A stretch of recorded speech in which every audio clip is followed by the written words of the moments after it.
พี่น้องสมเจ้าได้เห็นข่าวอุบัติเหตุบ่ช่วงนี้ก็เป็นช่วงปีใหม่อุบัติเหตุก็สิหลายแน่เป็นธรรมดาจะมารถมอเตอร์ไซค์หรือรถอีหยังแน่ก็สิมีคนบาดเจ็บอยู่ผู้หนึ่งบ่เป็นลมโอ้ยเลือดตกอย่างออกพอสมควรบ่ฮู้สึกตัวนอนอยู่โอ้ยแม่ใหญ่อันหนึงแล้วสติดีกว่าหมู่เห็นลูกหลานเป็นลมโคตรกะหุ่มเบิ่งหลายแต่แม่ใหญ่นี่สติดีกว่าหมู่เห็นลูกหลานเป็นลมโอ้ยเราหือตีนสินเอายื้ออยู่บ้าจังซี่ ปาดผู้ทูเป็นการปฐมพยาบาลที่สุดยอดมากเลยผู้ป่วยตอนแรกก็ว่าสิตื่นอยู่หรอกเอาไปเอามาตื่นขึ้นมาเรากินหยังบ่แปลกๆก็แล้วเลยสลบไปต่อโอ้มันเป็นสงสัยไปตื่นอยู่ICUพุ่นบ่อุ้ยจังเราไปเรียนมาแต่คุณแพทย์คุณหมอไปเรียนมาแต่ทั้งคุณพยาบาลคุณอสมทั้งไหนบุสอนเล่าพี่น้องเอ่ยอู้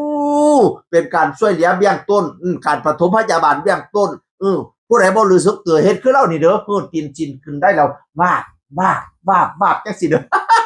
จุ๊บจะไปเบิ่งน้ำเบิ่งคลิปเอาเด้อว่าเป็นไวร้อนตอนนี้นะพี่น้องเอ๋ยต่างคนต่างแซ่โอ้ยเป็นตาคุณแพทย์คุณหมอตกงานให้เสียงคนเก่าเว้าสู่ฟังสวัสดีครับ